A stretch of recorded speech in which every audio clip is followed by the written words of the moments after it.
Hello guys. कैसे हो आप लोग। और जैसे कि मैंने आप सबके कमेंट्स पढ़े हैं। आपने हमारी जो पिछले जो लेक्चर्स थे इनको बहुत प्यार दिया और उम्मीद करता हूँ आगे भी देते रहेंगे। मैं जल्द से जल्द और अच्छे क्वालिटी के वीडियो लाने की कोशिश करता रहूँगा। और प्लस जैसे कि आपने जो कमेंट्स किया है, ठीक है, तो उसमें सबसे फर्स्ट ऑफ ऑल सबसे फर्स्ट वाला जो क्वेश्चन होता है, तो वो जिस पीपीटी में मैं जो पढ़ाता हूँ, ठीक है, तो ये मैं आपसे कब शेयर करूँगा। डोंट वरी गाइज, ये मैं आपको डायरेक्टली मतलब फ्री ऑफ कॉस्ट मेरे जो यूट्यूब का जो डिस्क्रिप्शन होगा, ठीक है, उसके अंदर आपको ड्राइव का लिंक मिलेगा। और वहाँ पे आपको ये लेक्चर की इससे पहले जो 2 लेक्चर हुआ है इसका आपका स्टडी मटेरियल मिल जाएगा। और हर जो लेक्चर हुआ है, ठीक है, तो उस चैप्टर का आपको एमसीक्यू, मतलब जो आईएमपी इंपॉर्टेंट एमसीक्यू है जो हम अपने डीजीसीए के रेगुलेशंस एग्जाम में पूछते हैं, तो वो भी आपको वहाँ पे मिल जाएंगे, ठीक है। और प्लस कमेंट में दूसरी चीज़ ये थी कि प्रैक्टिस करने के लिए ज़्यादा क्वेश्चन चाहिए। मतलब ये एमसीक्यू वाले तो ठीक ही है, लेकिन जो आर के बाली में होते हैं, ठीक है, ये तो पूरा वास्ट है, लेकिन आर के बाली में भी बहुत सारे क्वेश्चन है, अप्रॉक्स 1500 से भी आगे है। तो इतने सारे क्वेश्चन प्रैक्टिस करने से अच्छा हम अच्छे पाथवे में, मतलब जो हमारे डीजीसीए एग्ज़ाम के लिए जो इंपॉर्टेंट है, ठीक है, वही हम पढ़ेंगे। तो वैसा भी मैं क्वेश्चन बैंक बना रहा हूँ, तो वो भी आपको इसी डिस्क्रिप्शन में ड्राइव का लिंक मिलेगा, वहाँ पे मिल जाएगा, ठीक है। और चलो आज के टॉपिक के लिए शुरुआत करते हैं, रूल्स ऑफ द एयर। हमारी रेगुलेशंस की सीरीज चल रही है। जिन लोगों ने हमारे जो फर्स्ट और सेकंड वाला जो लेक्चर है वो देखा नहीं होगा, तो आप हमारे चैनल पे जाके वो लेक्चर देख सकते हो। चलो अभी स्टार्ट करते हैं, ठीक है। तो फर्स्ट ऑफ ऑल आज हम देखने वाले कि एरोबेटिक फ्लाइट्स। एरोबेटिक फ्लाइट्स मतलब होता क्या है। तो आपने मतलब जब फ्लाइट चलती है, अगर मान लो कोई 15 अगस्त वगैरह हो गया, तो हमारी जो इंडियन एयरफोर्स है, ठीक है, तो इसके जो प्लेन होते हैं लाइक तेजस हो गया, फाइटर जेट हो गया, रफेल हो गया, तो वो मनूवर्स करते हैं, मतलब एरोबेटिक मनूवर्स बोल सकते हैं इनको, ठीक है। कलाबाजिया, मतलब सिंपल वर्ड्स में आपको बता दूं तो एरोबेटिक फ्लाइट्स का मतलब होता है कलाबाजिया। मतलब जैसे प्लेन जैसे ऊपर जा रहा है फास्ट, उसके बाद नीचे आ रहा है, ठीक है, तो वो स्ट्रेच जा रहा है और इसे स्पिन कर रहा है ऐसे सिंगल प्लेन, तो इसको हम बोलेंगे कलाबाजिया। चलो आज देखते हैं कि उसमें क्या होता है, ठीक है, मैं यहाँ से पढ़ दे रहा हूँ, ठीक है। Manoeuvres perform by an aircraft involve the abrupt changes in altitude and unusual variation in speed. Okay, no person shall perform aerobatic flight, मतलब सिविल एविएशन में, ठीक है, एरोबेटिक फ्लाइट्स प्रोहिबिटेड है। मतलब कोई भी, अगर मान लो आप भी सोचो ना यार, पैसेंजर प्लेन को ऐसे उल्टा सीधा घुमाओगे तो उनकी क्या हालत हो जाएगी। आप तो मस्त कैबिन में बैठे रहोगे, आपको सीट बेल्ट पहनी होगी, पीछे वाले तो चिल्ला चिल्ला के मर जाएंगे, ठीक है। तो इसके भी कुछ रूल्स हैं, चलो वो देखते हैं। In the vicinity of aerodrome at a distance of less than 2 nautical mile from the nearest point of the parameter of aerodrome unless being fallen higher than 800 metre और 600 feet above ground level, 6000 feet above ground level, sorry, ठीक है। ये आपको clean कर ले रहा हूँ, एक मिनट। ये बहुत ही इंपॉर्टेंट पॉइंट है और बहुत ही इजी स्टेप है, ठीक है। रेगुलेशन पूरा इजी है, लेकिन खामखा मतलब बच्चे फेल हो जाते हैं इसमें।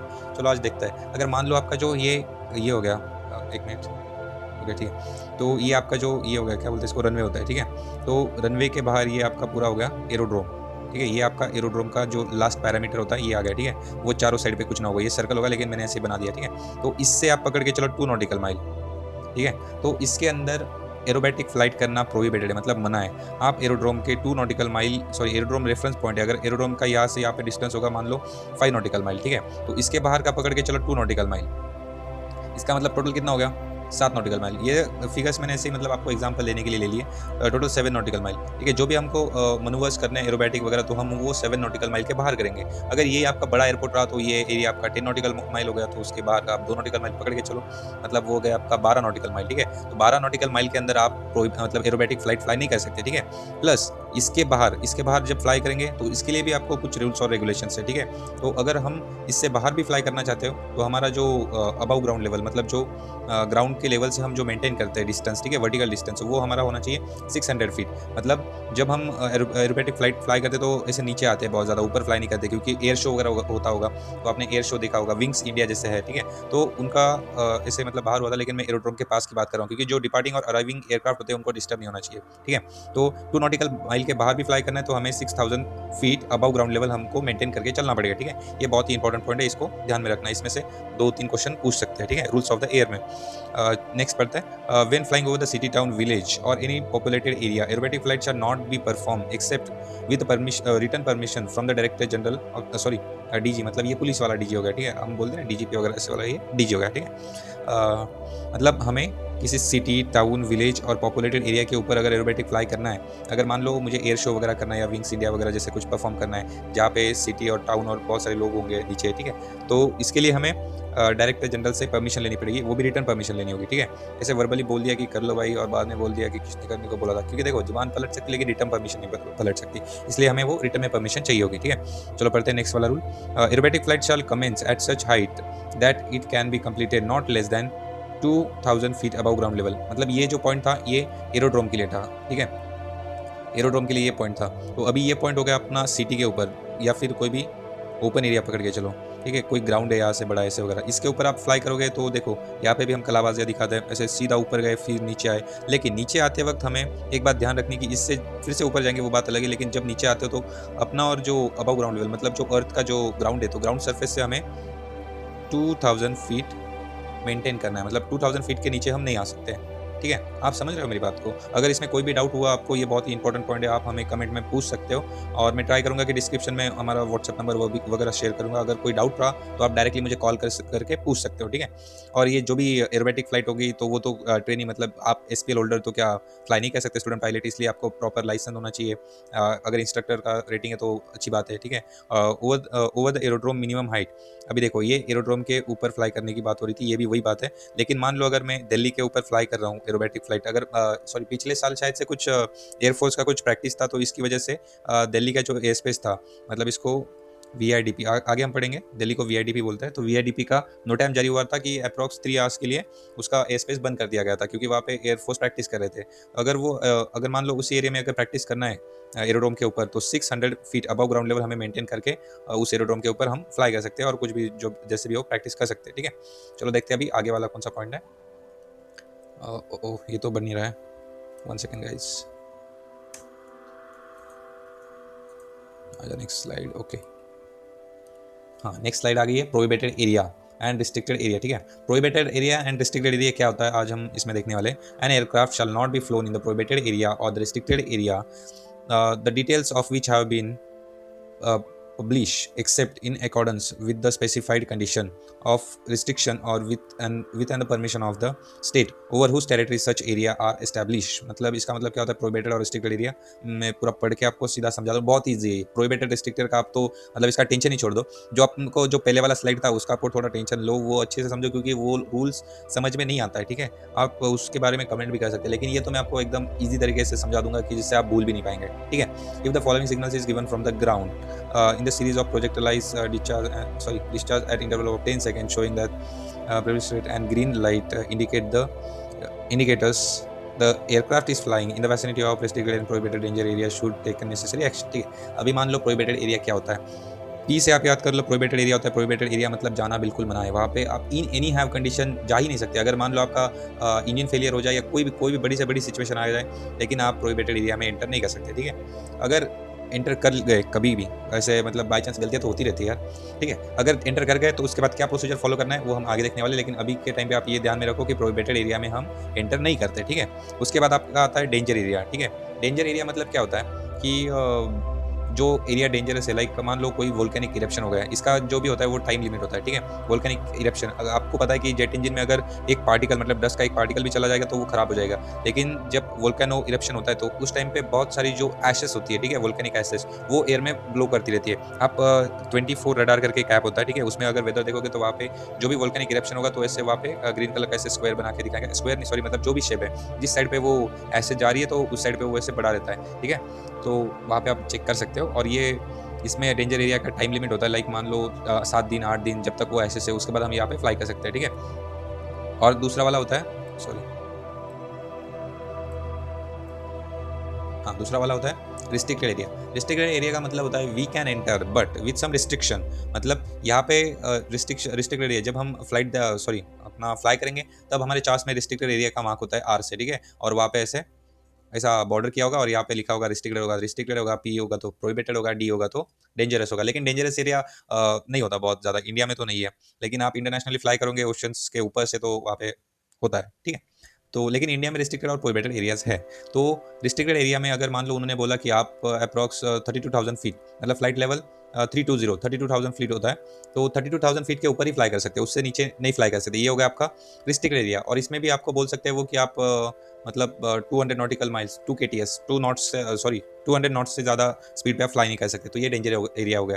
कैसे पता चलेगा हम डेंजरस एरिया में फ्लाई कर रहे हैं या प्रोहिबिटेड एरिया में फ्लाई कर रहे हो? तो ये होता है इंडिकेटर्स, ठीक है। ये सीरीज ऑफ प्रोजेक्टाइल्स बोल रहा था ना, कि अगर मान लो कि इंटरवल ऑफ 10 सेकंड के बाद शोइंग आपको कोई ग्रीन या फिर रेड फ्लैशेस दिख रही है 10 सेकंड के बाद, उसको इंटरवल ऑफ टाइम उसमें गैप दे देके, तो आप समझ लो कि आप प्रोहिबिटेड या फिर डेंजर या फिर रिस्ट्रिक्टेड एरिया में फ्लाई कर रहे हो। तो उसके बाद हम देखेंगे कि नेसेसरी एक्शंस क्या लेने हैं, ठीक है। चलो अगली साइड देखते हैं। तो नेसेसरी एक्शंस इंक्लूड, इसमें क्या क्या इंक्लूड होता है? Will not fly further into prohibited area, मतलब इससे आगे हम कभी भी प्रोहिबिटेड एरिया में फ्लाई नहीं करेंगे, ठीक है। Further will not descend while still above the prohibited area, मतलब अगर उस एरिया के ऊपर फ्लाई कर रहे हैं, प्रोजेक्टाइल लाइट दिख गई, तो उसके बाद भी हम उसको डिसेंड नहीं करेंगे और उस एरिया से जल्दी बाहर निकलने की कोशिश करेंगे, ठीक है। और देखो मैंने यहाँ पे देखा ऐसे फ्लैशेस आती है ऊपर 10 सेकंड के इंटरवल ऑफ टाइम में, तो ये तो उसने ज़्यादा दिखा दी, लेकिन एक एक करके आती है। रेड भी आती है, कभी कभी ग्रीन भी आती है। प्लस इसमें हमें प्रोहिबिटेड एरिया में करना है क्या कि डिसेंड नहीं करना है, स्टिल जैसे वैसे गो करना है और एज सुन एज पॉसिबल वो प्रोहिबिटेड एरिया से निकलना है, बाहर निकलने की कोशिश करनी है, ठीक है। आगे देखते हैं। As soon as pilot is aware of the fact, मतलब आपको जैसे पता चल गया कि हम प्रोहिबिटेड एरिया के ऊपर फ्लाई कर रहे हैं, ठीक है, he need to give a signal of distress, mayday mayday mayday by radio telephony. RT का मतलब होता है रेडियो टेलीफोनी, जैसे हम माइक लगा के वैसे बात करते हैं ना, तो उसमें रेडियो टेलीफोनी, ठीक है, उसके ऊपर हमें मेडे का सिग्नल देना है, ये डिस्ट्रेस कोड हो गया, ठीक है। और इमीडिएटली हमें स्क्वैक करना होगा 7700, इसका मतलब होता है डिस्ट्रेस, अगर कोई इमरजेंसी नहीं बोलते हैं कि अनसर्टन सिचुएशन आ गई, ठीक है। और उसके बाद land at nearest aerodrome outside prohibited area, मतलब अगर प्रोहिबिटेड एरिया यहाँ पे है, ठीक है, और यहाँ पे कोई एयरपोर्ट है, तो हमें बाकी सब छोड़ना है, यहाँ से जल्दी निकलना है, यहाँ पे डिसेंड नहीं करना है और जाके यहाँ पे सीधा लैंड कर देना है, ठीक है। और मेडे मेडे बोलना है। उसके बाद आपका हाँ थोड़ी इंक्वायरी तो होती है, पूछते हैं कि क्यों गए थे, अगर बोल दोगे कि ऐसे वैसे हो गया था, कुछ इमरजेंसी या फिर पता नहीं होगा, ऐसे तो बोलना नहीं, क्योंकि वी आर द पायलट, ठीक है। हमको सब चीज़ें पता होनी चाहिए, हम गलती नहीं कर सकते, क्योंकि पीछे आपके 200 पैसेंजर्स बैठे हैं, ठीक है, उनके बारे में आपको सोच के चलना होता है। पायलट मतलब एक जॉब नहीं है, it's one type of responsibility, ठीक है। तो इसके लिए कोई भी एक्शन वगैरह बोलेंगे वो आगे की बातें वो देखेंगे, ठीक है। रिस्ट्रिक्टेड एरिया जैसे मैंने आपको बताया था, an space is defined the dimensions located above land and the territories water और स्टेट, जिसमें मतलब वाटर वगैरह यही बातें जैसे मैंने आपको आसान भाषा में समझाई है, यही अभी बुकिश नॉलेज में समझा रहा है आपको कि रिस्ट्रिक्टेड एरिया में हम एंटर कर सकते हैं कि कुछ स्पेसिफिक कंडीशन हो तो ही हम रिस्ट्रिक्टेड एरिया में एंटर कर सकते हैं। प्रोहिबिटेड एरिया मतलब वहाँ पे जाना बिल्कुल भी मना है, लेकिन चले गए तो एज सुन एज पॉसिबल वहाँ पे डिसेंड नहीं करना है प्रोहिबिटेड एरिया के ऊपर, एज सुन एज पॉसिबल इस प्रोहिबिटेड एरिया से बाहर निकल के किसी दूसरा वाला एरोड्रोम होगा वहाँ पे as soon as possible land करना है। और प्लस इसमें मेडे का सिग्नल देना है, प्लस 7700 आपको स्क्वैक करना है, ठीक है। उसके बाद आ गया आपका डेंजर एरिया। डेंजर एरिया में मान लो इसमें टाइम स्पेसिफिक होता है, जैसे मैंने बताया कि जब वोल्केनो फटता है उसकी एसेस आती है तो कभी ना कभी तो शांत होगा ना, तो इसके लिए वो टाइम स्पेसिफिक होता है, ठीक है। आगे वाला देखेंगे विजुअल सिग्नल्स क्या होती है। ये विजुअल सिग्नल्स अलग टाइप के, मतलब ये एयर के लिए और ग्राउंड के लिए, not for the that prohibited area और रिस्ट्रिक्टेड एरिया, ठीक है। तो अगर ये कुछ सिग्नल से इनका ग्राउंड पे क्या मतलब होता है और जो एयर पे मतलब हम जब फ्लाई करें तो तभी उसका क्या मतलब होता है वो देखेंगे। और ये सारे जितने भी सिग्नल्स है, ठीक है, ये आपको याद करने हैं, क्योंकि ये ऑप्शंस में घुमा फिरा के यही पूछता है और इसमें से क्वेश्चंस आना 100% है, मतलब 3 क्वेश्चन तो आप इसमें से पकड़ के चलो 50 में से आपके मोटे मोटे हो जाएंगे इस टॉपिक से 6 मार्क्स एक टेबल से, ठीक है। ये 6 बना नहीं यार, अच्छा चलो ठीक है बन गया। स्टडी ग्रीन मतलब ऐसे ग्रीन, स्टडी ग्रीन मतलब क्या होता है, उसमें कुछ वेरिएशन नहीं है, ऐसे लाइट चालू किया है उसके बाद आप समझ रहे होंगे ना, स्टडी ग्रीन का मतलब जैसे होता है कि चालू किया बंद ही नहीं हो रहा है, ठीक है। तो इसका मतलब होता है ग्राउंड पे क्लियर फॉर टेक ऑफ, मतलब जैसे एयरक्राफ्ट ये रनवे हो गया आपका, ठीक है, यहाँ से ऐसे एयरक्राफ्ट आता है, यहाँ पे इसको लाइनअप करता है, यहाँ पे आप लोग को ग्रीन ऐसे स्टडी ग्रीन लाइट दिखेगी, मतलब क्लियर फॉर टेक ऑफ, ठीक है, इन एयर। अगर यही बात एयर में होगी, अगर मान लो कि इस साइड से अगर प्लेन लैंड करने के लिए आ रहा है, इसको ग्रीन दिखेगा तो इसका मतलब होता है कि क्लियर टू लैंड, ठीक है। ये ग्रीन का सबसे इंपॉर्टेंट एक आसान है कि सबसे ईजी है, clear to take off and clear to land, okay. Flashing green, अगर हम टैक्सी वे पे है और फ्लैशिंग लाइट आ रही है तो ठीक है, तो उसमें उसका मीनिंग हो जाएगा ग्राउंड पे कि क्लियर फॉर टैक्सी, मतलब आप यहाँ पे टैक्सी वे को कंटिन्यू कर सकते हो, ठीक है। और यही बात अगर एयर में हो गई तो return for landing to be follow by steady green, ठीक है। आपको वो अप्रोच मिस करके फिर आपको रिटर्न आना है, फिर से लैंडिंग करने की कोशिश करनी है, ठीक है। स्टडी रेड का मतलब होता है ग्राउंड पे होता है मतलब स्टॉप। अगर आप टैक्सी वे पे फ्लाई कर रहे हो, अगर आप टैक्सी वे पे फ्लाई नहीं सॉरी टैक्सी वे पे टैक्सी कर रहे हो तो अगर आपको ग्रीन सिग्नल दिख गया तो इसका मतलब है आपको स्टॉप करना है वहाँ पे। अगर मान लो ये आपका रनवे होगा, ठीक है, तो ऐसे टैक्सी वे होते हैं यहाँ पे जुड़े हुए, तो यहाँ पे आपको वेट करना होगा। अगर कोई एरोप्लेन फाइनल अप्रोच पे है तो वो लैंड करेगा, उसके बाद आपको मौका दिया जाएगा कि आप रनवे पे एंटर कर सकते हो, ठीक है। तो यहाँ पे आपको ये वाली लाइट मिल सकती है, स्टडी रेड वाली, इसका मतलब होता है ग्राउंड पे स्टॉप, ठीक है। अगर यही लाइट आपको एयर में मतलब आप फ्लाई करने आ रहे हो, अप्रोच करने आ रहे हो, तो उसके बाद आपको स्टडी रेड दिख गई तो इसका मतलब होता है गिव वे, सॉरी ये डब्ल्यू है, ठीक है, give way to another aircraft and continue circling, मतलब दूसरे एयरक्राफ्ट को आपको ये देना है, सॉरी वे देना है, और आपको वहाँ से मिस अप्रोच करके फिर से सर्कलिंग अप्रोच को ज्वाइन करके फिर लैंड करने के लिए आना है। ये किस सिनारियो में होता है? आप सोचोगे कि साला रेडियो पे बोल देना चाहिए, लेकिन ये फ्लैशिंग वगैरह का क्या झमेला है, ठीक है। इन केस कम्युनिकेशन फेलियर हो गया और इसके पीछे से कोई मेडिकल इमरजेंसी वाली फ्लाइट आ गई, लेकिन मैं आपके इन्फॉर्मेशन के लिए बता दूँ कि जो हमारा सिविल एविएशन है, ठीक है, तो इसमें सबसे ज़्यादा प्रायोरिटाइज फ्लाइट होती है जो होती है मेडिकल इमरजेंसी वाली, ठीक है। इसको सबसे ज़्यादा हाई प्रायोरिटी मिलती है। अगर किसी का जान पे बनाई है तो यार मतलब आप प्रायोरिटी लैंडिंग मांग सकते हो। अगर यहाँ पे प्रधानमंत्री नहीं, sorry, VVIP, very very important person का भी अगर ऑन बोर्ड है तो भी इसको बोला जाएगा कि आप चले जाओ, क्योंकि मेडिकल इमरजेंसी सबसे पहले। तो इन केसेस में ये लाइट के सिग्नल वगैरह यूज होते हैं, ठीक है। फ्लैशिंग रेड देखेंगे अभी हम। Taxi care for runway in use. Flashing red, अगर यहाँ पे आप रुके हो, जैसे बता रहा था मैं, यहाँ पे, सॉरी, यहाँ पे, हाँ, यहाँ पे ये टैक्सी वे थे, तो यहाँ पे अगर आपको रोका गया है तो इसका ये मतलब होगा फ्लैशिंग रेड आ गया। अगर स्टडी ग्रीन है तो इसका मतलब है स्टॉप, रुक जाना है। अगर फ्लैशिंग रेड का मतलब क्या होता है कि एयरक्राफ्ट लैंड हो चुका है लेकिन उसने अभी तक रनवे को एग्जिट नहीं किया है, मतलब टैक्सी क्लियर है लेकिन जो रनवे का एरिया है तो वो यूज में है, ठीक है। तो इसका ग्राउंड पे ये मतलब हो जाएगा। और यही अगर एयर में देखेंगे कि airport unsafe, do not land, मतलब कोई भी एयरपोर्ट पे अगर मान लो ये रनवे है, ठीक है, तो इसमें कुछ दिक्कत आ गई, रनवे खराबी हो गई, या फिर अगर रनवे रफ हो जाता है, कभी कभी उस पर मेंटेनेंस का काम चल रहा होता है, लेकिन अगर कम्युनिकेशन फेलियर है, हम लैंड करने आ रहे हैं, तो वो फ्लैशिंग रेड बोलेंगे, सॉरी, फ्लैशिंग रेड लाइट्स हमको इंडिकेट करती है कि एयरपोर्ट अनसेफ है, यहाँ पे हम लैंड नहीं कर सकते। फ्लैशिंग वाइट, मतलब फ्लैशिंग वाइट, अगर फ्लैशिंग वाइट लाइट कोई ब्लिंक करवा रहा है नीचे से, तो इसका मतलब ये होता है return to starting point on airdrome. ये होगा ग्राउंड पे, या एयर में इसका कुछ मतलब नहीं होता है। अल्टरनेट रेड एंड ग्रीन मतलब एक्सरसाइज एक्सट्रीम कॉशन, मतलब क्या बोलते हैं इसको, आपके रिस्पॉन्सिबिलिटी पे आप लैंड करो, और एक्सट्रीम कॉशंस मतलब बहुत ही, क्या बोलते हैं इसको, बोल सकते हैं हम कि बहुत ही केयरफुली आप इसको लैंड करो एयरक्राफ्ट को, ठीक है। आगे जाके मैं इसको डिस्क्राइब करूंगा, आपको अच्छे से एग्जांपल दूंगा, लेकिन आप लाइक शेयर सब्सक्राइब कर दीजिए और प्लस हमारे साथ जुड़े रहे इस सीरीज़ में, ओके। आगे वाला देखते हैं कि देखो, हाँ, ये बड़ी इंपॉर्टेंट चीज़ होती है, इसको बोलते हैं ट्रांसपॉन्डर, ठीक है। ये A320 का ट्रांसफॉर्मर ही बोल रहा हूँ, ट्रांसपॉन्डर है, ठीक है। A320 एयरबस फैमिली, इसमें ये जो आइडेंट बटन होता है, ये, सॉरी, पहले मैं आपको बता दूं मुद्दे की बात कि हाँ, A320 का ट्रांसपॉन्डर है, इसमें आपको स्क्वैक करना होता है नंबर्स, लाइक मान लो 7700, वहाँ पे बोला था ना डिस्ट्रेस की जो फ्रीक्वेंसी होती है, तो यहाँ पे 7700 4 डिजिट का होता है, तो इसका मतलब आप ऐसे कम्युनिकेशन पे बोलोगे भी नहीं तो भी उनको पता चल जाएगा कि ये एयरक्राफ्ट डिस्ट्रेस में है, ओके। और बहुत सारे एयरक्राफ्ट, अगर ATC के स्क्रीन पे ऐसा स्क्रीन होता है, इसमें छोटे छोटे एयरक्राफ्ट होते हैं। अगर मान लो कि आपका जो कॉल साइन है विक्टर टैंगो, मान लो अल्फा ब्रावो चार्ली, तो कभी कभी ATC क्या बोलता है, इसको आइडेंटिफाई नहीं होता है आपका एयरक्राफ्ट कौन सा है, ठीक है। तो ये बोलता है कि Victor Tango Alpha Bravo Charlie squawk ident का मतलब होता है कि आपको ये आइडेंट बटन दबाना है, तो आपका जो 15 सेकंड के लिए आपका जो एयरक्राफ्ट होगा तो यहाँ पे वो ब्लिंक करेगा, उसको आइडेंटिफाई करने में मदद मिलेगी। लेकिन एक बात ध्यान रखना कि आइडेंट बटन आप खुद से नहीं दबा सकते, unless and until ATC ask you to press ident, मतलब अगर उसने बोला तो ही आपको आइडेंट बटन दबाना है, ठीक है। और ये सारी हो गई कि स्क्वैक करना है, और इसको बोलते हैं TCAS होता है यहाँ पे, ट्रैफिक कोलिजन अवॉइडेंस सिस्टम।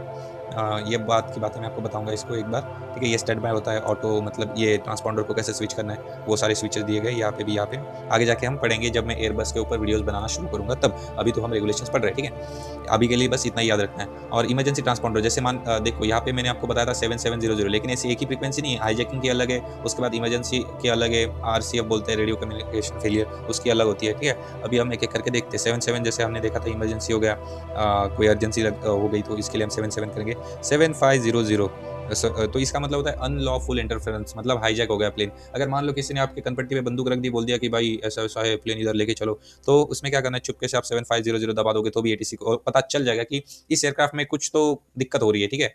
तो ये हाईजैकिंग का कोड होता है। प्लस ये डिटेल से आप इसको पढ़ लेना, ठीक है। अभी तो वीडियो लंबी हो जाएगी, नहीं तो कहाँ गए, हाँ, ठीक है। 7600 हो गया RCF आपका, रेडियो कम्युनिकेशन फेलियर। भाई देखो, पायलट बन रहे हो तो इसके मतलब पूरे एविएशन में बहुत सारे आपको शॉर्ट फॉर्म में बहुत सारे आपको याद करने पड़ेंगे, ठीक है। तो ये हो गया RCF। अगर आप ऐसे ही मतलब रेडियो कम्युनिकेशन फेलियर बोलोगे ना, लेकिन ATC पे जब बात करते हैं तो शॉर्ट फॉर्म में बात होती है, या फिर जब भी लिखते हैं हम तभी शॉर्ट फॉर्म में ही लिखना पड़ता है। RCF मतलब रेडियो कम्युनिकेशन फेलियर, तो याद कर लेना, ठीक है। तो इसका होता है जो स्क्वेक कोड होता है 7600 होता है। उसके बाद 7000 का मतलब होता है no code allotted by ATC, मतलब इस ट्रांसपॉन्डर में हमें कोड्स मिले, जैसे हमने पहले डिस्कस किया था कि मेरा कॉल साइन है Victor Tango Alpha Bravo Charlie, वैसे ही स्क्वेक करने के लिए हर एयरक्राफ्ट को एक पर्टिकुलर कोड दिया जाता है। तो अगर आपके पास नहीं है तो आप जनरली 7000 आप स्क्वेक करोगे, ठीक है। अगला कोड है 7004, मतलब एरोबैटिक मनूवर्स। जो भी फ्लाइट एरोबैटिक मनूवर्स करती है, अगर सिविल एविएशन में तो ये पॉसिबल नहीं है, लेकिन अगर कर रहे हैं विंग्स इंडिया वगैरह, जैसे परमिशन है आपके पास, रिटर्न परमिशन है, तो उसके बाद आप कर सकते हो। तो उस टाइम पे आपको 7004 आपको स्क्वेक करना है, ठीक है। 2000 कब स्क्वेक करेंगे? फ्लाइट इन्फॉर्मेशन रीजन, मतलब आप किसी FIR रीजन से क्रॉस कर रहे हो या फिर आपका FIR रीजन चेंज हो गया, तो उस टाइम पे आप 2000 स्क्वेक करोगे। और चारों जब 0 हो गए तो इसका मतलब होता है ट्रांसपॉन्डर आपका माल फंक्शन है, ठीक है। ओके, तो इसमें आपको मैं इंपॉर्टेंट बता दे रहा हूँ कि जो ये फर्स्ट वाला है, first, second, third and fourth, ये बहुत इंपॉर्टेंट है। यही पूछता है घुमा फिरा के, आपको ये सब याद कर लेने हैं। और याद करने का क्या है, याद तो हो ही गए होंगे अभी बहुत, मतलब तीसरी चौथी बार हमारी बात तो हो ही चुकी है। 7700 का मतलब हो गया डिस्ट्रेस, उसके बाद ये 7500 का हो गया अनलॉफुल इंटरफेरेंस। और एक बात, इसको आप ऐसे मतलब 7700 है तो इसको आपको 7700 ही बोलना पड़ेगा। आप ऐसे नहीं बोल सकते कि 7700 स्क्वायर करना है। ये आप आदत पहले से ही डाल लो, क्योंकि आगे जाके आपको RTK क्लास में ज़्यादा ये करने की ज़रूरत, मतलब एफर्ट्स लगाने की ज़रूरत नहीं पड़ेगी। नहीं तो बोलते बोलते बोल जाते हैं हम कि 7700 स्क्वेयर करना है, लेकिन इसको ऐसे बोलते हैं 7700। आपने वो पढ़ी लिया होगा ना थोड़ा, अल्फा ब्रावो चार्ली डेल्टा एको ABCD, वो एविएशन की वो अलग होती है। और नंबर्स में सिर्फ 9 को क्या बोलते हैं, हम 9 बोलते हैं, लेकिन एविएशन में इसको बोलते हैं, रेडियो टेलीफोनी की लैंग्वेज में 9er बोलते हैं, ठीक है। चलो आगे देखते हैं कि फॉर्मेशन फ्लाइट, ये होगी फॉर्मेशन और एरोबैटिक में फ़र्क होता है। एरोबैटिक का होता है मतलब सिंगल एयरक्राफ्ट कहीं से भी जा रहा है, कलाबाजियाँ कर रहा है, मस्त ऊपर वगैरह उड़ रहा है, ठीक है, इसको बोलते हैं एरोबैटिक फ्लाइट। और फॉर्मेशन फ्लाइट होती है, मतलब ये देखो ये डेल्टा फॉर्मेशन हो गया, उसके बाद ये ट्रिल हो गया, ये बहुत सारे फॉर्मेशन के टाइप है, जैसे मिलिट्री एयरक्राफ्ट करते हैं अगर कोई एयर शो वगैरह रहा तो, ठीक है। इसमें पढ़ते हैं कि फॉर्मेशन फ्लाइट कैसे होती है, क्या होती है। Aircraft shall not be flown in a formation except by the pre agreement among the pilot in command of the aircraft taking part in a flight and for the formation flight in control airspace in accordance with the conditions prescribed by the appropriate ATS authority। मतलब पहली बात, अगर formation flight fly करना है तो इसके लिए आपको कंट्रोल एयरड्रोम, मतलब कंट्रोल जो एयर स्पेस है उसमें ही फ्लाई कर सकते हैं, पहली बात। दूसरी बात, इसके जो क्राइटेरियाज है क्या बोलते हैं उसको, प्री एग्रीमेंट, उसके हिसाब से काम करना पड़ेगा। प्लस पायलट इन कमांड जो होगा, जो एयरक्राफ्ट का चेक वगैरह करेंगे वो प्रॉपरली करेंगे। और मैंने जैसे आपको बताया कि no formation flight for civil aviation, civil aviation के लिए हम फॉर्मेशन फ्लाइट नहीं कर सकते। और अब जब फ्लाइट प्लान पढ़ेंगे उसमें भी बताया जाता है कि ये फ्लाइट प्लान कितने प्लेन्स के लिए वैलिड होगा। तो कभी कभी इंडिया में तो नहीं चलता ऐसा, लेकिन फॉरेन एयरक्राफ्ट में जैसे USA हो गया, ठीक है, दुबई हो गया, UAE बोलते हैं, मतलब UAE लिखते हैं इसको, ठीक है।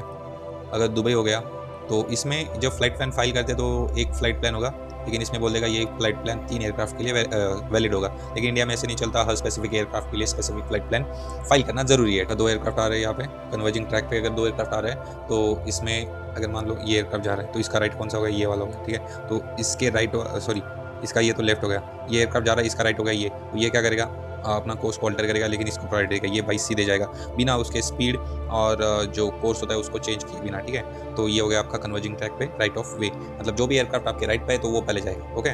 और अगर 2 एयरक्राफ्ट हेड ऑन आ रहे हैं तो उसमें भी दोनों एयरक्राफ्ट राइट में मुड़ेंगे, तो जो भी इंसिडेंट और एक्सीडेंट होने वाला है वो दूर हो जाएगा, ठीक है। ओवरटेकिंग एयरक्राफ्ट, ये कन्वर्जिंग वाला भी हो गया ओवरटेकिंग। गाइज ये 4 वाला जो रूल है तो इसमें ये बता रहे हैं कि अगर 2 एयरक्राफ्ट जा रहे हैं, ठीक है, एक मिनट इसको साफ कर ले रहा हूँ, ये निकल जा जल्दी, ओके। तो इसमें जो बोल रहा है कि अगर 2 एयरक्राफ्ट जा रहे हैं, ठीक है, और जो आगे वाला एयरक्राफ्ट होगा इसका राइट ऑफ वे होगा, इसका राइट ऑफ वे होगा इन द सेंस का मतलब होता है कि इसको पूरी अथॉरिटी वो आगे जाएगा, ये इसको ओवरटेक नहीं कर सकता। अगर ओवरटेक करना है तो इसको इसके राइट साइड से ओवरटेक करना होगा। प्लस ये इसके एग्जैक्ट पीछे से आना चाहिए, मतलब क्या हो गया आपका 70 डिग्री का इसका जो बेरिंग होता है तो उस पे आना चाहिए एयरक्राफ्ट के पाथ पे, तो इसको ये राइट साइड से ओवरटेक कर सकता है। जैसे हम बाइक चलाते हैं, बाइक भी राइट हाईवे पे हम राइट साइड से ओवरटेक करते हैं, वैसे प्लेन भी राइट साइड से ओवरटेक करना है। प्लस अगर आगे वाला प्लेन मतलब आपके एग्जैक्ट आगे तो उसको प्रायोरिटी देनी है, वो उसको कीप क्लियर रखना है, जिसके कारण वो आगे जा सके, ठीक है। तो उसको कुछ हम बोल नहीं सकते और उसको ओवरटेक भी नहीं कर सकते। अगर एग्जैक्ट सामने अगर 70 डिग्री का एंगल है तो आप उसको राइट साइड से ओवरटेक कर सकते हैं, ठीक है। आगे वाला रूल देखते हैं, ओके।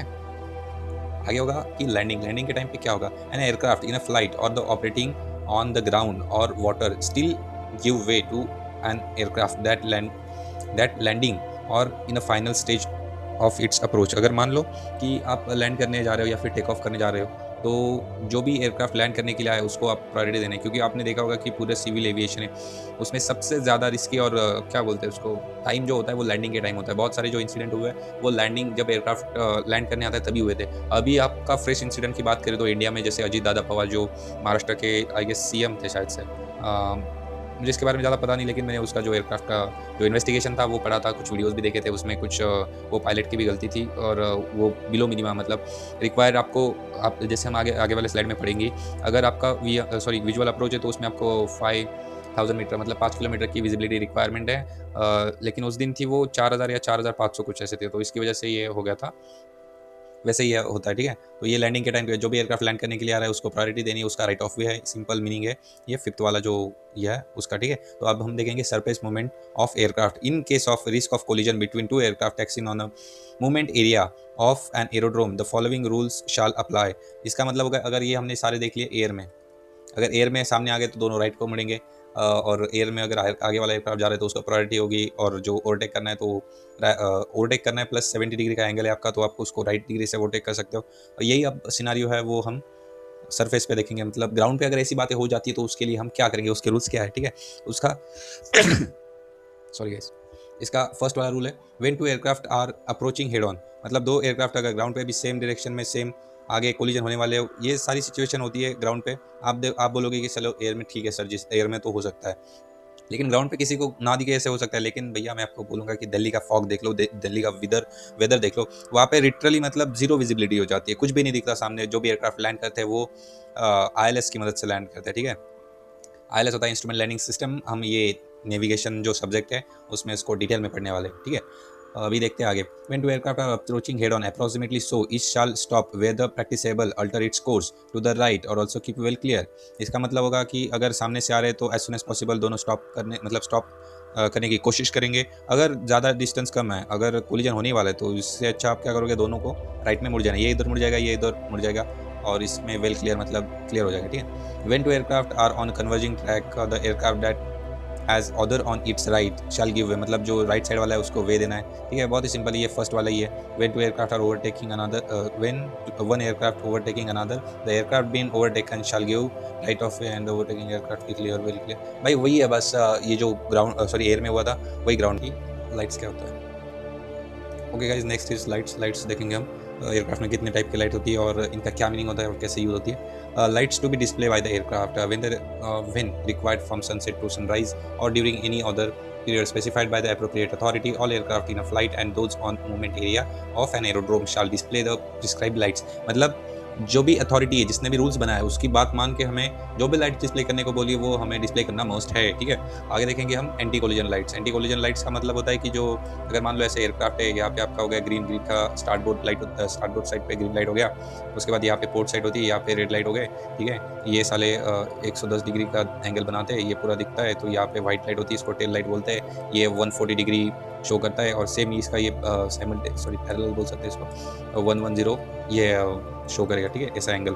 तो इसमें ये बोल रहे हैं कि एंटी कोलिजन लाइट मतलब एयरक्राफ्ट के विंग के ऊपर एंटी कोलिजन लाइट होती है वाइट कलर की, ठीक है। तो ये लाइट हमको एयरक्राफ्ट में डिस्प्ले करनी होती है, ठीक है। Navigation light to be use to indicate the relative path and the direction of an air, मतलब मान लो कि कोई एयरक्राफ्ट इधर से ऐसे जा रहा है, ठीक है, और यहाँ पे ब्लिंक वाइट करेगी, और ये राइट साइड में होगी यहाँ पे ग्रीन लाइट ऑल्सो, यहाँ से एक एयरक्राफ्ट आ रहा है तो इसने इसका ग्रीन लाइट देख लिया और ये ब्लिंक करता है वाइट लाइट, तो इसकी वजह से इसको ये जल्दी दिख जाएगा, ठीक है। यहाँ से एयरक्राफ्ट आ रहा है, इसको ग्रीन दिख रहा है, मतलब इसको पता चल गया कि ये लेफ्ट से राइट जा रहा है। अगर रेड दिखता होगा तो क्या दिखेगा आप कमेंट सेक्शन में बताना, ठीक है।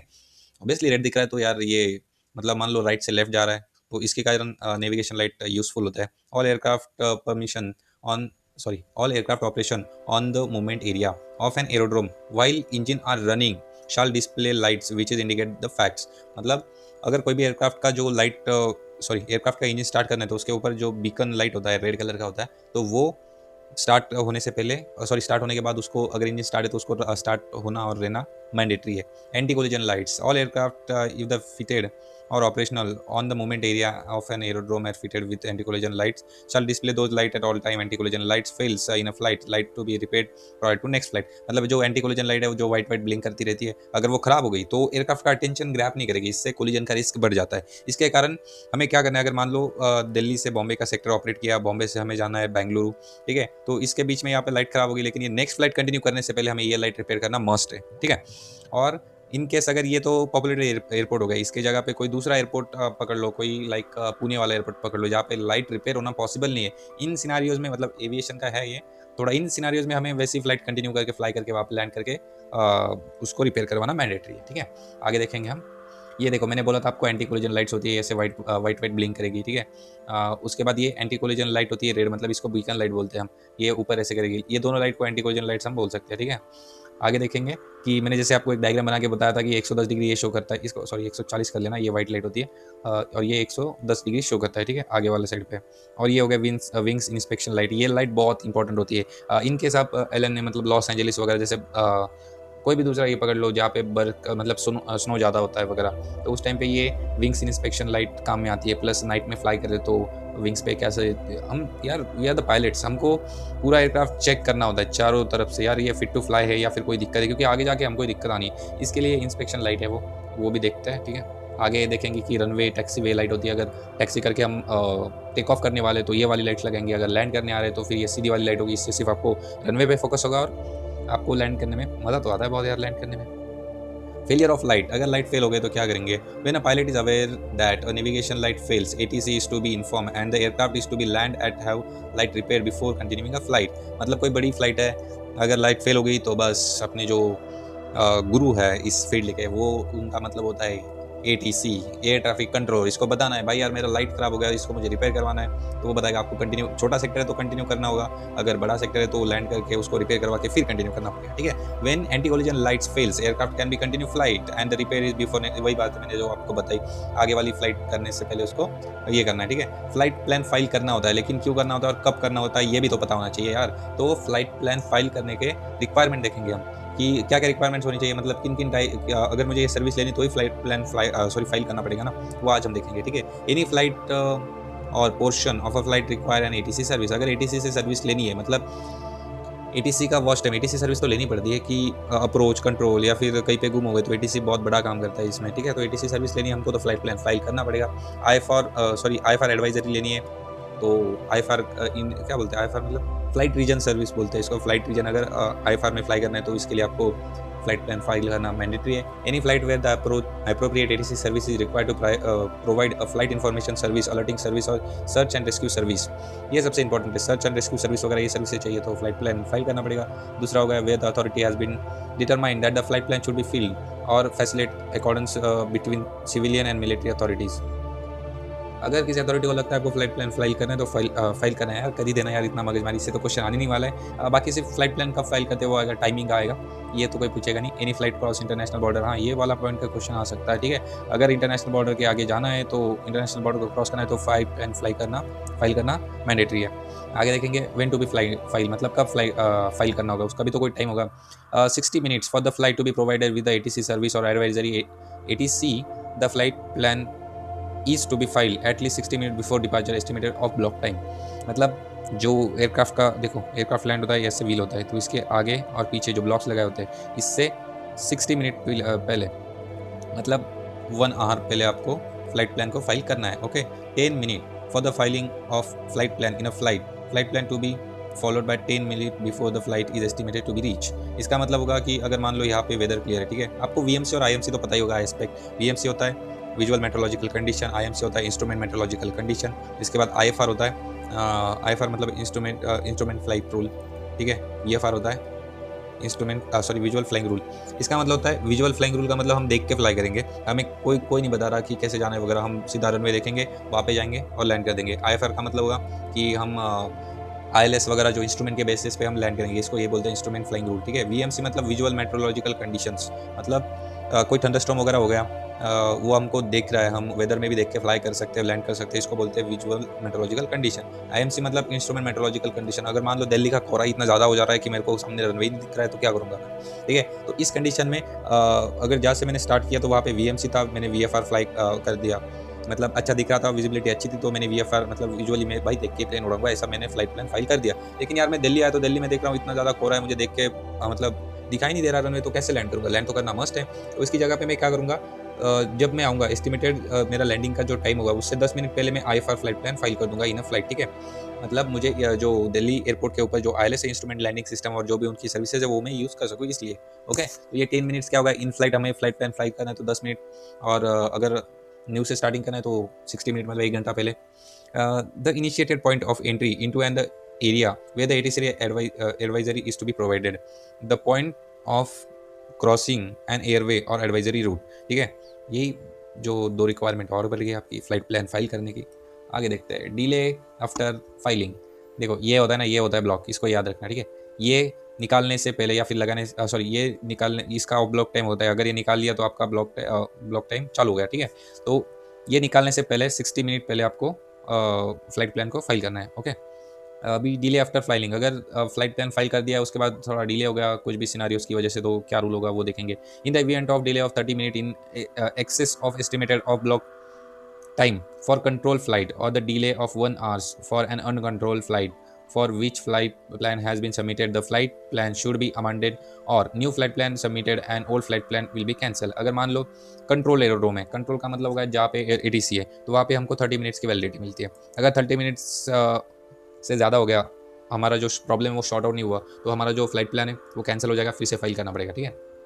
यही अनकंट्रोल है तो इसकी जो वैलिडिटी है वो जाती है 60 मिनट्स। 60 मिनट मतलब हो गया आपका मोटा मोटा 1 घंटा। यहाँ पे 1 घंटे के बाद आपका फ्लाइट प्लान कैंसिल हो जाएगा, फिर से नया फाइल करना पड़ेगा, ओके, सिंपल। आगे देखते हैं adherence to be flight plan, मतलब हमें जो फ्लाइट प्लान में फ्लाई किया है वो हमें वो हमें फॉलो करना मैंडेटरी है। जो भी हमने फाइल किया है उसको हमें डिनाई नहीं कर सकते, और वो हमें उसके हिसाब से हमें प्लेन को फ्लाई करना होगा, हम कुछ चेंजेस नहीं कर सकते, यही बताया गया है इसमें भी और इसमें भी, ठीक है। डेविएशन फ्रॉम ट्रैक एडजस्ट, अगर मान लो कि if the control flight is deviated from flight plan the following action to be taken. अगर मैंने फ्लाइट प्लान में भर दिया कि रूट मतलब विस्की 192 से मैं जाऊंगा इसके ऊपर से, इस रूट से, लेकिन इससे अगर 10 नॉटिकल माइल का वेरिएशन इधर उधर चलता है, अगर उससे ज़्यादा हो गया तो मुझे क्या करना है, deviation from track adjust the heading and reason to be describe this track as soon as practicable. मतलब जल्द से जल्द मैं क्या करूँगा, मेरे ट्रैक को मतलब प्लेन को उस ट्रैक पे लाऊंगा। Variation TAS, if the TAS is cruising level changes is expected to be changed 5% more from the given in flight plan inform ATC। अगर मान लो आपका टैस होता है, टैस का मतलब होता है ट्रू एयर स्पीड, अगर ये फ्लाइट प्लान में जो फाइल गया है उससे 5% बढ़ता है या घटता है तो हमें ATC को इन्फॉर्म करना मैंडेटरी है। ये फ्लाइट प्लान में जो भी फाइल गया है उससे 5% बढ़ा या फिर घटा, चेंज आया 5% से ज़्यादा का, तो हमें ATC को इन्फॉर्म करना है। Change in ETA estimated time of arrival, ठीक है। If the ETA changes by more than 3 minutes, अगर एस्टिमेटेड टाइम ऑफ अराइवल आपका 3 मिनट से ज़्यादा या फिर कम में अगर चेंज हो रहा है तो हमें ATC को बताना पड़ेगा, ठीक है। और अगर ये कंट्रोल हो गया तो भी बताना है, अनकंट्रोल रहा तो भी 3 मिनट का ही है, ठीक है। Time in all communication time is to be express as coordination universal time, मतलब UTI कोऑर्डिनेशन यूनिवर्सल टाइम होता है। ये सवाल आ सकता है यार UTI का फुल फॉर्म क्या होता है, कोऑर्डिनेशन यूनिवर्सल टाइम होता है, ठीक है। Utilization 24 hours clock time check is to be obtain before operating control flight, मतलब कंट्रोल फ्लाइट करने से पहले हमें ATC से सवाल पूछना है, टाइम चेक बोलना है, ऐसे रेडियो में कॉल्स होती है वो, हमें टाइम चेक बोलना है तो वो टाइम चेक करेगा। देखो यहाँ पे नोट दिया है, ATC clock should be with in 30 second accurate, मतलब वो ATC का जो क्लॉक होता है वो 30 सेकंड ज़्यादा एक्यूरेट होता है हमसे, ठीक है। Communication rule, control flight is to be required to be maintain 2-way RTF communication with the control ATUS air traffic control unit, मतलब 2-way कम्युनिकेशन होना चाहिए, ठीक है। फ्लाइट को रिक्वायर्ड है कंट्रोल एयर स्पेस के। कम्युनिकेशन फेलियर इन VMC, जैसे मैंने आपको बताया था VMC क्या होता है, विजुअल मेट्रोलॉजिकल कंडीशन, मतलब मैं बाहर देख रहा हूँ वेदर खराब है और उसमें मैं फ्लाई कर रहा हूँ, ठीक है। If and the aircraft is usable to be communicate receive a acknowledge ATC instruction and indicate a state of emergency, in addition to be squawk 7600 and maintaining a visual watch for a signal. If flying in VMC, maintain VMC and land as the nearest suitable aerodrome।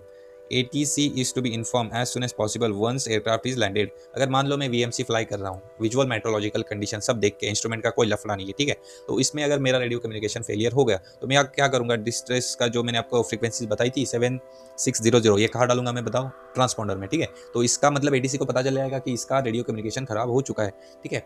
तो इसके बाद मैं क्या करूँगा, VMC fly करूँगा, maintain भी VMC करूँगा, लेकिन एज सुन एज पॉसिबल मैं क्या करूँगा, आसपास का जो मेरा एरोड्रोम दिख रहा है वहाँ पे लैंड करूँगा और ATC को इन्फॉर्म करूंगा कि मैं यहाँ पे सेफली लैंड हो चुका हूँ, आगे की आगे देखी जाएगी, ठीक है। Simple rule for VMC। Communication failure in IMC, instrument meteorological condition, मतलब इंस्ट्रूमेंट के बेस पे मैं फ्लाई कर रहा हूँ और कम्युनिकेशन फेलियर हो गया तो क्या करना है, maintain the last assign speed and on the level prior period of 20 minutes after a failure, report over the last compulsory reporting point. मतलब जैसे रिपोर्टिंग पॉइंट होती है टाइगर हो गया, उसके बाद कोई भी रिपोर्टिंग पॉइंट होती है, अलीगढ़ ऐसे वगैरह, तो उसको सॉरी वो एस्टिमेटेड पॉइंट से 20 मिनट तक आप आपका फ्लाइट प्लान जो आपको लास्ट क्लियर है उसको 20 मिनट तक फॉलो करेंगे। उसके बाद आपका जो फ्लाइट प्लान है उसको देखते हुए आप proceed to accordance with the flight plan navigation facility serving the destination aerodrome and hold on that facility, ठीक है। तो फ्लाइट प्लान में जो भी फाइल किया है तो उसको फॉलो करते हुए हमें कंटिन्यू करना है। Then from the facility at least receive the acknowledge. मतलब इसमें क्या होता है कि हमें जो इसका जो रूल होता है, ठीक है, हम जब लैंड करने जाते हैं तो ओवरहेड VOR होता है, ठीक है, ओमनी डायरेक्शनल विजुअल रेंज होती है, उसके VOR के ऊपर जाएंगे, उसके बाद डाउन विंड को ज्वाइन करेंगे, उसके बाद अप्रोच बनाएंगे, उसके बाद लैंड करेंगे। तो इसके ऊपर आना है हमें जल्द से जल्द। उसके बाद हमारा जो भी कन्वेंशनल स्टेप होगा उससे लैंड करना है, वही बता रहा है, ठीक है। Expected approach time to be where the EAT expected approach time has been issue at the ETA estimate time of arrival from flight plan. Then मतलब जो हमने फाइल किया है एक्सपेक्टेड अप्रोच टाइम वो हमें उनको बताना है, और ETA estimated time of arrival वो भी उनको बताना है, ठीक है। Fly a normal instrument approach, ठीक है, उनको ETA और estimated time of arrival estimated time of approach time has been issue, ठीक है। अप्रोच कब करेंगे और एस्टिमेटेड टाइम ऑफ अराइवल ये सब देख के हम fly normal instrument approach establish करेंगे, क्योंकि हम IMC में फ्लाई कर रहे हैं, ठीक है। Land with in the 30 minutes of estimated time of arrival. Estimated time of arrival है उसका प्लस माइनस 30 मिनट पकड़ के चलो, उस विंडो में हमको लैंड करना है, नहीं तो फिर हमारा जो सर्विसेज होती है सर्च एंड रेस्क्यू सर्विस वो एक्टिव हो जाती है, उसमें भी 3 फेजेस होते हैं, वो आगे जाके हम देखने वाले हैं, ठीक है। Estimated time of arrival for the IFR flight the time at which is to be estimated that the aircraft. हाँ वही बातें बता रहे हैं कि एस्टिमेटेड टाइम ऑफ अराइवल क्या होता है, मतलब जिस टाइम पे IFR फ्लाइट पे हम एक्सपेक्ट करते हैं कि एयरक्राफ्ट लैंड होना चाहिए उसको ETA बोलते हैं। एक्सपेक्टेड अप्रोच टाइम मतलब जिस टाइम पे हम अप्रोच बनाएंगे वो वाला होता है। इसमें बस याद रखने वाली ये 3 चीज़ें, डिले 10 और more minutes for arriving aircraft, ATC को कॉन्टैक्ट करो, उसको बताओ। डिले 5 मिनट्स और more for the receiving expected approach time में अगर डिले 5 मिनट या उससे ज़्यादा या फिर उससे ज़्यादा लग रहा है तो ATC को इन्फॉर्म करो।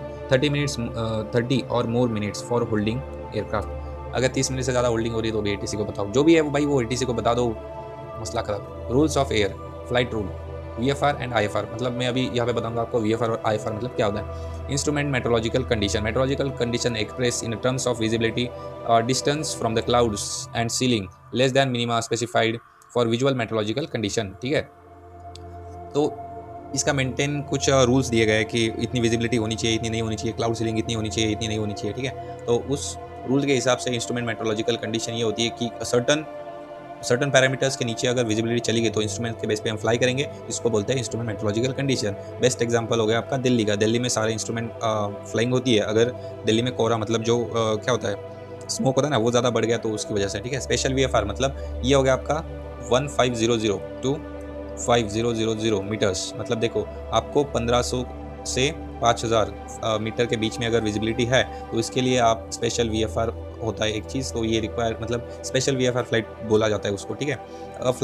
मैं पढ़ दे रहा हूँ। VFR flight clear by air traffic control to be operate with in a control zone in the meteorological condition below VMC। Visual meteorological condition जो है उसका जो बिलो मिनिमाज होता है, ठीक है, तो उससे नीचे तो इसमें आपको स्पेशल VFR मिलता है, ठीक है, विजुअल फ्लाइंग रूल, अगर आपको देख के फ्लाई करना है तो।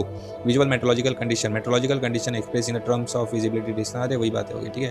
Visibility is not less than 5 kilometres हो गया। इसका मतलब ये होता है कि जो विजिबिलिटी है वो मिनिमम 5 किलोमीटर चाहिए हमें, मतलब ये आपका हो गया 5000 मीटर। और जब जो मिस्टर शरद पवार थे CM महाराष्ट्र के, तो उस टाइम पे कुछ 4000 के आसपास थी विजिबिलिटी, तो इसकी वजह से वो इंसिडेंट हो गया, ऐसे मैंने थोड़ा सा सुना था, मैंने ज़्यादा डिटेल में नहीं पढ़ा उसके बारे में, ठीक है। Cloud ceiling is not higher than 500 feet, ये भी एक रिक्वायरमेंट है। चलो देखते हैं और आगे क्या है। Visibility for the aeronautical purpose is greater of the greatest distance at which a blank object of suitable dimension suitable near the ground can be seen and recognized when the obstacle against a bright background. Visibility का मतलब क्या होता है, जितने दूर का आपको दिख रहा है वही ये बता रहा है कि बहुत दूर का ऑब्जेक्ट है वो आपको डिटेल में दिख गया वगैरह। ये a greater distance eight which light in the vicinity of 1000 candles can be seen and identified against and until background, वही बात है विजिबिलिटी वाली, ठीक है। सीलिंग, इसमें ना देखो क्लाउड सीलिंग में होता है ऑक्टाज, मतलब ऐसे ये कितने पीसेस हो गए 4, ये हो गया अभी 8। अगर ये मोर देन हाफ ऑक्टा, मतलब ये पूरा ऑक्टाज भर गया और ये वाला भर गया, ये बाकी 1 2 3, ये 3 अगर खाली रहे तो इसमें क्लाउड सीलिंग बोली जाएगी। तो इसमें आज देखेंगे कि कितनी विजिबिलिटी होगी और कितनी क्लाउड सीलिंग होगी। वैसे ये भी चार्ज बहुत इंपॉर्टेंट है, ये आपको ध्यान रखना है, और इसमें से क्वेश्चन आपको पकड़ के चलो 3 से 4 क्वेश्चन आ जाएंगे, ठीक है। और इसमें प्लस दूसरी बात यह है कि ये आपका अगले चैप्टर में पूरा याद हो जाने वाला है, तो इसका आप टेंशन मत लो, ऊपर ऊपर से इसको देख लो, बाकी मैं बैठा हूँ, मैं आपको पूरा समझाऊंगा।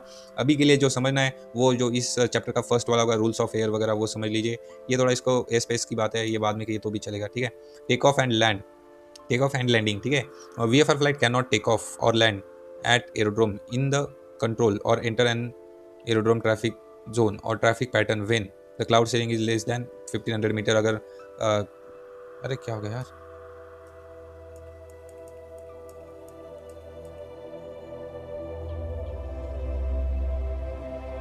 टेक ऑफ एंड लैंडिंग के टाइम पे VFR क्या यूज़ होता है या नहीं होता है वो देखेंगे।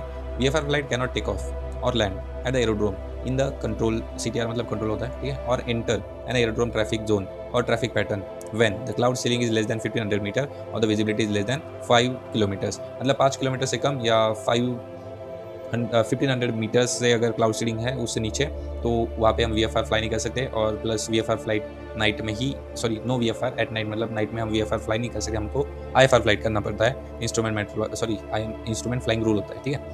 उसके बाद ये है minimum height rule. A VFR flight shell not be phloem over the congested area of cities, town, settlements or over an open air assembly of person at height less than 300 meter 1000 feet above the highest obstacle within the radius of 600 meter from the aircraft. Elsewhere at and the height less than 1500 meter 500 feet above the ground or water. मतलब मान लो कोई भी congested area है, ठीक है, यहाँ पे कोई गाँव है, यहाँ पे बिल्डिंग्स है बड़ी बड़ी, और इसके ऊपर से प्लेन फ्लाई कर रहा है, तो इस प्लेन से कितना 600 मीटर के अंदर जो भी बड़ा बिल्डिंग होगा उसके ऊपर आप और 1000 फीट मेंटेन करते हुए चलोगे। जो भी हाईएस्ट ऑब्स्टेकल होगा उसके ऊपर 1000 फीट, वो कुछ भी हो सकता है, ठीक है। और यही बात अगर अर्थ और वाटर मतलब ग्राउंड पे और या समंदर में ले ले, तो इसमें आपको 500 फीट मेंटेन करना है 150 मीटर तक, ठीक है। अगर ये इसमें कोई डाउट है तो आप कमेंट सेक्शन में मुझे 100% पूछना। मैं एक मतलब ये डाउट्स तो मुझे ग्राउंड स्कूल में बहुत थे, तो आप मुझे बता सकते हैं, और प्लस मैं वहाँ पे आपको व्हाट्सअप नंबर देने की भी कोशिश करूँगा, उस पर आप मुझे व्हाट्सअप कॉल कर सकते हो और आपके डाउट्स क्लियर कर सकते हो, कुछ भी रहा तो, ठीक है। वेदर सिचुएशन बिलो VMC से कम अगर वेदर है, मतलब VMC का जो विजुअल मेट्रोलॉजिकल कंडीशन का जो रिक्वायरमेंट है उससे अगर लेस में वेदर है तो क्या करना है। If it is become evident that a control VFR flight will not be remain in VMC, the pilot is to be request and demanded the clearance to be continue the destination aerodrome by another route remaining in VMC, land at the nearest suitable aerodrome, or if operating in control zone request for special VFR, ठीक है, clearance और flight IFR flight plan. भाई यही बात है, मैं जैसे बता रहा था कि VMC में अगर कोई अचानक से वेदर आ गया तो आपको पहली बात तो वहाँ से जाना नहीं है, वहाँ से आपको डाइवर्ट करने की कोशिश करना। अगर डाइवर्ट नहीं कर सकते तो स्पेशल VFR ले सकते हो, तो स्पेशल VFR लो ATC से। अगर वो भी नहीं ले सकते तो आप जो फ्लाइट प्लान है उसको IFR में कन्वर्ट कर सकते हो इन द फ्लाइट। लेकिन इसमें जो एस्टिमेटेड टाइम होता है, मतलब मान लो कि 10 मिनट पहले अगर मुझे लैंड करना है यहाँ पे और यहाँ पे 5 मिनट का रास्ता बचा है, तो यहाँ पे मैं IFR फ्लाइट प्लान फाइल नहीं कर सकता। आपको 10 मिनट पहले लैंड करने से एस्टिमेटेड अप्रोच टाइम होता है, उससे 10 मिनट पहले आपको इन एयर में IFR फ्लाइट प्लान फाइल कर देना होगा ATC से बातचीत करके, ओके। आगे देखेंगे स्पेशल VFR क्या होता है। Special VFR ID defined as the clearance to be fly with in the control in conditions less than VMC in which the pilot remain clear of cloud and in a visual contact with the ground। देख भाई, special VFR होता है आपका जो visibility होता है वो 1500 metre से ऊपर होना चाहिए और 5 किलोमीटर से नीचे, मतलब 5000 मीटर से नीचे होना चाहिए, तब हमें मिलता है स्पेशल वीएफआर। ठीक है। और अगर पायलट को लगता है कि वो वीएमसी फ्लाई कर रहा है, उसको ग्राउंड दिख रहा है लेकिन विजिबिलिटी कम है, तो उस केसेस में वो स्पेशल वीएफआर फाइल कर सकता है, ये बता रहा है। ठीक है। Prevention of S V F R. ठीक है। Where the pilot can not or has good reason not to be comply with IFR in control, he she may request a special VFR clearance. मतलब वो अगर IFR fly नहीं करना चाहता तो वो स्पेशल VFR के लिए पूछ सकता है। ठीक है। Enter a control zone to land at a aerodrome with in the control area. मतलब कंट्रोल एरिया के बीच में अगर वेदर आ गया तो यार कुछ क्या कर सकते हो, आपको लैंड करना है, कंट्रोल जो भी एरिया है उसके पास में as soon as possible land कर दो, क्योंकि वीएमसी में आपको IFR फ्लाई करना मस्ट है। आज हम देखने वाले minimum height rule. Minimum height rule in instrument meteorological condition over highest terrain or mountainous area at level which is least 600 metre, और यहाँ पे और रहेगा। ठीक है। और 2000 feet above the highest obstacle with in the 8 kilometres and estimated position of the aircraft. इसका मतलब ये हो गया कि अगर आप किसी माउंटेनियस जैसे पहाड़ों वाले इलाके के ऊपर से फ्लाई कर रहे हो, ठीक है, तो इसके ऊपर आपको क्या करना है, जो भी आपको सबसे बड़ा पहाड़ दिख रहा है, सबसे ऊपर जिसकी हाइट है, उसके ऊपर से आपको 2000 फीट और 600 मीटर इतना ऊपर उड़ना है, मतलब इसका इतना डिस्टेंस मेंटेन करना है। और ये कैसे देखेंगे आप, जो भी एयरक्राफ्ट का पोजीशन है उसके 8 किलोमीटर का जो रेडियस होगा, ठीक है, उसमें आपको देखना है सबसे बड़ा ऑब्स्टेकल कितना कौन सा है, और उससे आपको अप्रॉक्स 200 फीट और 600 मीटर दोनों में से एक इतना ऊपर फ्लाई करना है। एल्सवेयर मतलब कोई भी एरिया पकड़ लो, ऐसे ग्राउंड हो गया, वाटर बॉडी हो गई, उसके बाद कोई कंजस्टेड एरिया हो गया वैसे वाले, तो इसमें आपको क्या करना है, जो भी एयरक्राफ्ट का एस्टिमेटेड पोजीशन है, मतलब मान लो यहाँ पे एयरक्राफ्ट है, ठीक है, यहाँ पे ऐसे सर्कल ड्रॉ करेंगे, मतलब मैं आपको समझाने के लिए बता रहा हूँ, इसमें 8 किलोमीटर का होता है, ठीक है, 8 किलोमीटर के अंदर जो भी सबसे बड़ा ऑब्स्टेकल होगा उसके ऊपर 300 मीटर और 1000 फीट ऊपर से हम फ्लाई करेंगे। यार यहाँ पे और वर्ड रहेगा है, ठीक है, तो ये आप नोट में क्लियर कर देना, मैं जब भी इसको PDF में डालूंगा, कन्वर्ट करूंगा, तो यहाँ पे ऐसे लिख दूंगा। ठीक है। IFR is flown whenever the weather is below VMC। IFR कब फ्लाई किया जाता है, जब विजुअल मेट्रोलॉजिकल कंडीशन का जो मिनिमा है उसके नीचे अगर वेदर हो गया, तो मतलब आगे कुछ देख नहीं रहा, कोहरा हो गया, तो इसमें हम IFR मतलब इंस्ट्रूमेंट को देख के फ्लाई करेंगे। आंख बंद करके फ्लाई करो यार, इंस्ट्रूमेंट पे भरोसा करो, इतने महंगे वाले इंस्ट्रूमेंट होते हैं, you can trust them blindly. Okay, ठीक है, उसके ऊपर आप आंख बंद करके भरोसा कर सकते हैं, वो आपको सीधे रनवे पे लैंड कर जाएगा। जो ILS होता है उसकी एक्यूरेसी भी हम पढ़ने वाले वो नेविगेशन में, लेकिन इतना इंटरेस्टिंग है ना एविएशन, तो मैं आपको बता रहा हूँ। अभी देखो वीडियो की बात कर लो तो ये अप्रॉक्स 45 मिनट्स के आसपास वीडियो हो चुका है, ठीक है, लेकिन एक बात होती है, जिसको सीखने का होता है ना, तो वो टाइम का नहीं देखता। ठीक है, अगर आपका मन लग रहा हो, अगर आप अभी तक टिके हो, तो लाइक शेयर सब्सक्राइब कर देना और कमेंट भी कर देना आगे आपको अगर कोई इंप्रूवमेंट करवानी है वीडियोज़ में, या फिर कुछ नया टॉपिक डिस्कस करना है, जैसे फ्लाइट प्लान कैसे फाइल करते हैं वो अगर आपको देखना है, तो वो कमेंट करना, हम वीडियो बना देंगे। ठीक है। देखो गाइस, आज हम देखेंगे non RVSM air space. RVSM भी देखेंगे और नॉन RVSM भी देखेंगे। RVSM होता है रिड्यूस वर्टिकल सेपरेशन मिनिमा, ठीक है, और ये नॉन RVSM जो एयर स्पेस है वो 0 फीट से लेके 41,000 फीट तक होता है। ठीक है। इसमें आपको बता दे रहा हूँ कि अपोजिट में सेपरेशन कैसे मेंटेन की जाती है। अगर मान लो दो एयरक्राफ्ट है, ये सेम डायरेक्शन में जा रहे हैं, ठीक है, जज मत करना डायग्राम से, ठीक है, ये एयरक्राफ्ट है इधर आ रहा है और ये भी साला इधर जा रहा है। ठीक है। हाँ, इसमें अगर नॉन RVSM, मैं बार बार बोल रहा हूँ नॉन RVSM एयर स्पेस, इसके रूल अलग है और RVSM एयर स्पेस के रूल्स अलग है। ठीक है, इसको CVSM भी बोलते हैं। इसके डीप नोट्स में आपको गूगल ड्राइव में अटैच करके दूंगा, आप डिस्क्रिप्शन में जाके लिंक पे क्लिक करके उसको फ्री में डाउनलोड कर सकते हैं। ठीक है, तो CVSM का मतलब होता है कन्वेंशनल वर्टिकल सेपरेशन मिनिमा। ठीक है, वर्टिकली सेपरेशन मिनिमा है, ये देखते हैं क्या है। ठीक है, पहला जो ज़माना था उसमें एयरक्राफ्ट भी कम थे, एयर स्पेस बहुत बड़ा था, उस टाइम पे क्या कर रहे थे हम लोग, जो सेम डायरेक्शन में जा रहे हैं, जो दो एयरक्राफ्ट लाइक दैट, ओके, तो इसमें हम सेपरेशन मेंटेन करते थे कितना, 4000 फीट। ठीक है, 4000 फीट का हम सेपरेशन मेंटेन किया करते थे इसमें, और अगर अपोजिट डायरेक्शन में आ रहा है तो 2000 फीट का हम इसमें सेपरेशन मेंटेन करते थे। लेकिन उसके बाद क्या होने लगा यार, एविएशन बहुत बड़ा हो गया, बहुत ज़्यादा जहाज आ रहे, तो इसमें हमने सोचा कि यार हमारी एक्यूरेसी भी बढ़ गई, इंस्ट्रूमेंट भी अच्छा है, तो हम इसको कम कर दे, मतलब रिड्यूस कर देते हैं। उसके बाद इसको बोलने लगे RVSM। ये CVSM हो गया, कन्वेंशनल वर्टिकल सेपरेशन मिनिमा, और ये हो गया RVSM, reduce vertical separation minima. अभी सेम सिनारियो, सेम डायरेक्शन में जा रहे हैं तो 4000 फीट का जो डिफरेंस मेंटेन करते थे, और अगर अपोजिट डायरेक्शन में आ रहे हैं तो 2000 फीट का हम डिस्टेंस मेंटेन करते थे। इसको हमने अपग्रेड कर दिया थोड़ा RVSM में। ठीक है, RVSM में क्या करते हैं अभी, अगर सेम डायरेक्शन में जा रहा है एयरक्राफ्ट तो 2000 फीट का डिफरेंस, अगर अपोजिट में जा रहा है तो 1000 फीट का डिफरेंस। ठीक है, इससे हमारा जो एयर स्पेस है वो अच्छे से यूज़ हो रहा था। लेकिन RVSM के कुछ कंडीशंस है, 2905 फ्लाइट लेवल, मतलब 29,000 फीट से ऊपर 41,000 फीट तक ही RVSM एयर स्पेस है। ठीक है, किसी ने बोला आपको कि RVSM एयर स्पेस कहाँ से कहाँ तक है, तो RVSM एयर स्पेस 29,000 फीट से 41,000 फीट तक पूरा RVSM एयर स्पेस है। इन केस अगर आप RVSM फ्लाई नहीं कर सकते और CVSM फ्लाई करोगे, तो CVSM कहाँ से स्टार्ट होता है, 000 से लेके 41,000 फीट तक, ये CVSM है। लेकिन इसमें हम जो सेपरेशन है वो मेंटेन कितना करते हैं, सेम डायरेक्शन में 4,000 फीट, अपोजिट डायरेक्शन में 2,000 फीट। समझ में आ गया आपको? ठीक है, तो अभी आगे देखते हैं requirements for RVSM air space. 2 independent altitude measuring system, मतलब 2 हमें अल्टीट्यूड मेजरिंग सिस्टम चाहिए इसमें, क्योंकि एक्यूरेसी चाहिए। आप ही सोच लो इतना कम डिस्टेंस है, कुछ हो गया तो, इसलिए एक्यूरेसी मेंटेन करने के लिए हमें 2 इंडिपेंडेंट अल्टीट्यूड नापने वाले ये चाहिए, मेजरिंग सिस्टम चाहिए। ठीक है, an altitude alerting system activated bye